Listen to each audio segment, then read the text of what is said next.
All right, welcome everyone. Welcome to Adobe Creative Cloud Live. My name is Terry White. It's my pleasure to be here today on this beautiful Monday afternoon. Welcome, welcome, welcome. We're going to be talking a little bit about Photoshop today. I'm going to give you a couple quick tips on how to brighten and lighten and basically remove the yellowness out of teeth. These things. All right, so with that said, welcome everyone. Thanks for joining me today. And I see Auburn Muse on Twitter as well. So welcome, Crimson Rising, and everyone else. Thank you for being here. And let's go ahead and jump to it. So I'm going to go ahead and switch over to my computer so you guys can see my beautiful example here of this guy who has just a slight yellow tint to his teeth. And we want to give you guys a few ways to do this. Now, here's the irony of it. I asked one of my colleagues, I said, hey, if you had to come up with 3 ways, I already have my ways, but if you had to come up with 3 ways of how to remove yellowness in teeth, what would they be? And she gave me totally 3 totally different ways. So that just goes to show you in Photoshop, there could be 1 way, there could be 2 ways, there could be 2,000 ways to do the same thing. It just really depends all on technique and what works best for you. That's why I'm giving you multiple ways. I'm going to let you decide which one you like better from the results. So we're going to take this image, we're going to duplicate the layer 3 times, and then we're going to do each method, and then you decide which one you like better. All right, so with that said, let's go ahead and go to my layers panel here. In my layers panel, I'm going to go ahead and actually, before we do that, let's go ahead and just duplicate it. I'm just going to drag it down to the new layer icon a couple of times, 3 times to be exact, and then I'm going to name each one. I'm going to, actually, I don't have to unlock it. I can just name it. I'm going to call this one Original. That's the one, oops, I left off the L. That's the one we're not going to change. We're not going to mess with that one. We're going to just always have that one to come back to. And we're going to call this one Method 1. I don't want to spoil it yet. I'm going to call this one Method 2. I'm going to call this one Method, because I named them in the wrong order, Method 1. And we're going to name this one Method 3. I forgot about the stacking order, so let's do that. All right, so we got 1, 2, 3, Original. All right, so now that we've got our 3 layers, we're going to go ahead and turn off all the other ones. Not that it really matters in this case, since this one's on top, but we're going to go to method number 1 and see how we like this one. Now, in order to really achieve this the best way, it's best if you make a selection first. You don't necessarily, for a couple of the ways, have to make a selection first. But if you make a selection first, that way you can always restrict the area that you're going to adjust. And Peter said levels. Yes, that's a way, but not the way I'm going to show you. So that's another one of those ways. So to make a selection of his teeth, I'm just going to use Quick Select. It's one of the quickest, easiest ways to do it. And I'm just going to go ahead and just make a quick selection of just his teeth here. Now, in this case, normally I would tell you to zero in on just the teeth and not the gums. But you can barely see his gums except for right there. So I'm just going to deselect that part and make sure I get to the edge of the teeth. That's important. But if they've got gums showing like between the teeth or things like that, you definitely want to deselect those areas. Now, the dark part in between the teeth or between the teeth in general won't be affected by this, at least visibly, because it's too dark to be noticed. But if there was again, pink with the tongue or anything like that, then you want to deselect those areas because you don't want those areas affected by what you're about to do. Okay, so we've got our selection made. We're on the right layer. We're on method number 1. And method number 1, one of my favorite ways and quickest and easiest ways of doing this, they're all quick and easy, but this one is fairly probably the newest way, and that is simply to use the Camera Raw filter. The Camera Raw filter can work on a layer at a time. It can also be isolated to a selection. So if I go to my filter menu and I come down to, and by the way, one of the things you might do also is convert for smart filters. That way that will keep it non-destructive. So you could always turn that effect off. But it doesn't matter in this case because we're just doing these sample layers and we are basically keeping it, yes, the Colgate tool. I like that, Tommy. We are basically keeping it non-destructive because we're keeping our original layer. But anyway, we would do Camera Raw filter. That will bring up the Camera Raw filter in a second or two. And there it is. And it's, again, just isolating the teeth because that's what we selected. Even though you don't see the selection here, that's the only thing it's going to affect. And one of the ways of doing this is to simply adjust the temperature. Meaning if we warm up the teeth, they get yellower. If we cool down the teeth, they get a little less yellow. Now you can go too far, then it starts to turn blue. But just simply taking the temperature down a notch will take out some of that yellowness in the teeth. And again, one way, not you decide whether or not you like this way better. Now, that won't necessarily, in this case, looks like he's really got some issues here that you might want to go back in and fine tooth, with fine tooth. Anyway, and forget that. You might want to go back in and make some further adjustments too. But again, just dragging that temperature slider over will reduce a lot of that yellowness, and we can go ahead and click OK. And his teeth look markedly better. So let's go ahead and show you, for example, if I were, I'm going to keep the selection because then I can use the selection. I don't have to keep making it over again. I can use it on the next layer. But if I turn that layer off and turn this layer on, that's our original and that's our after. So before, look at how yellow that looks now. And the after, look at how brighter and whiter that looks now. Now, of course, you could also have adjusted the exposure. You can adjust other things while you're in Camera Raw to make it look even better. But that's just one simple way to do it. Smart, never thought of that. Well, great, Joanne. I'm glad I gave you something new to think about. All right, so anyway, so that's one way. So I'm going to turn that layer off. We're going to go back to our layer number 2, method number 2. We can turn off, I can leave the original on, doesn't matter. And now we've got method number 2. Well, what if that was method number 1, what's method number 2? Method number 2 is probably the way I was doing it before I thought about doing it with Camera Raw. I did it with an adjustment layer. And again, as long as you make a selection first, your adjustment will only happen to the selected area. And by the way, I should point this out. Because I should have done this with the first one, but it really doesn't matter because there's such a fine line between his lips and his teeth. But if you feel like you want to soften the edges of the selection a little bit, make it blend out a little bit more, if you're going to do something drastic, then you might want to also, when you make your selection, before you do anything, go up to your select menu. I just forgot to do it earlier, and modify the selection, add a little bit of feathering to it to soften the edges of the selection. Just a couple of pixels is enough. I'm going to do 4 in this case. And that just softens the edge of the selection so that it doesn't look like a hard line around the teeth that are now brighter, especially if you didn't select all of the teeth. All right, so now that we got that in place, we can go to method number 2. Method number 2, we're going to go to our adjustment layers, and we're going to find our, I can never judge it by the icon. We're going to find our hue and saturation layer. Adjustment layer.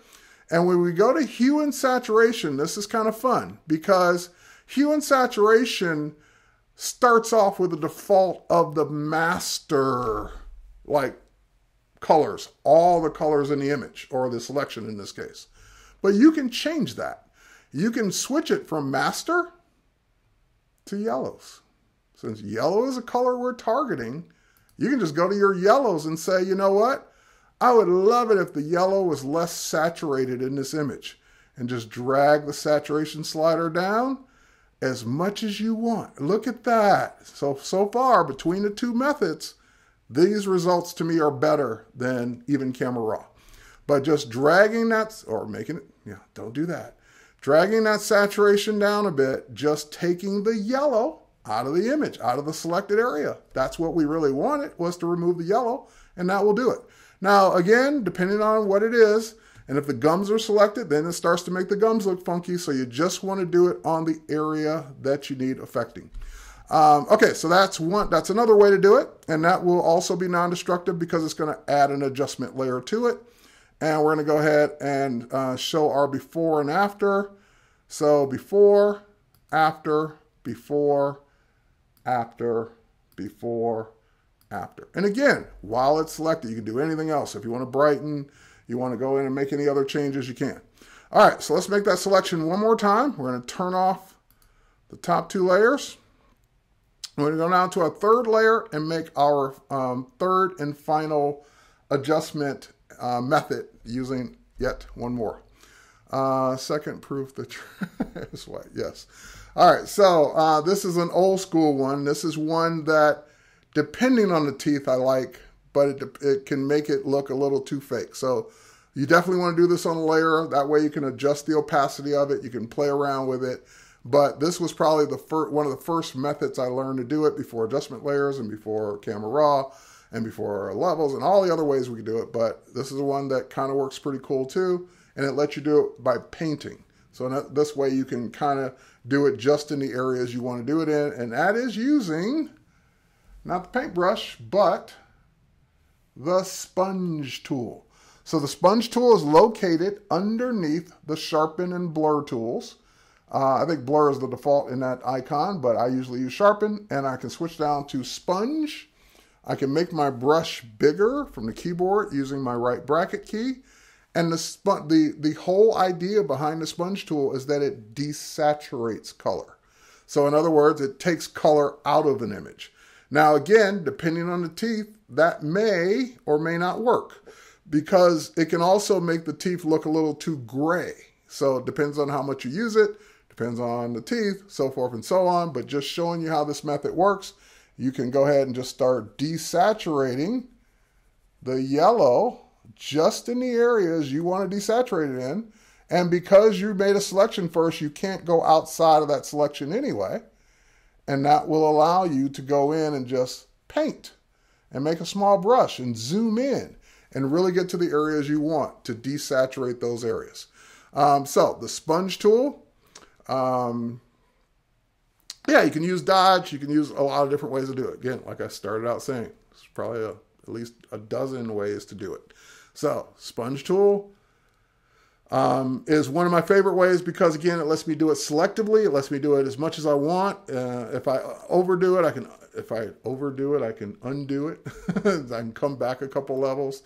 So that way you can go ahead and just brush in the desaturation in the areas you need it. And that way you don't necessarily have to make a selection first, but if you're careful, but by making that selection first, you're isolating the area to just the teeth. That way I can brush outside the teeth and it won't desaturate the space. All right, so again, before, after, just using that sponge tool to take our subject and take some of that yellowish color out of their teeth. All right, so I'm going to deselect because I have that mask to go back to, and now we can rename these. This was done with the sponge tool. This was done with the hue and saturation, hue and sat adjustment layer. And this one was done with camera raw filter. There we go. All right, so again, we can kind of maybe even, let's see if I can do this. I want to duplicate this into a new document. Let's do that. And now we have our original open. Yes, our original is open. And we can kind of do a side by side here. So let's go up to our window menu. Let's go to arrange. And let's do a 2 up vertical. All right, so now we can see, here we'll zoom this one down a bit. There we go. And we go to this one and we'll move him over a bit. So that's kind of, and we can zoom that one down a bit too, so we get side by side. All right, so that's our original on the left. And on the right, we've got the sponge tool example. We've got the hue and saturation example, which they kind of just almost all look the same. And we've got our camera raw example where I went a little too blue. I can see it now. I can see how blue that looks around the edges. So when you zoom out, that's another way to quick check your work, because zooming out will really show you what you're going to get versus when you're zoomed in, you might be able to not see it. So that would be another reason why you would use your smart filter, so you could always come back and make an adjustment to this. So let's throw that one away because I just hate that example. Let's duplicate this one more time. Let's bring that one up and let's turn it on. And let's use, let's make this one our camera raw example. Or camera raw filter, I should say. And I kind of overdid it. And we'll make our selection using the mask we had before. And now we'll take this layer and we'll go ahead and convert it for smart filters first. That way, when I make the adjustment, I can always come back and tweak it. We'll go to our filter menu. We'll come down to camera raw. Not this one. Now we'll just redo the last one you did, which is too blue. We're going to come down to this one. And then we're just going to not go so far with our temperature tool.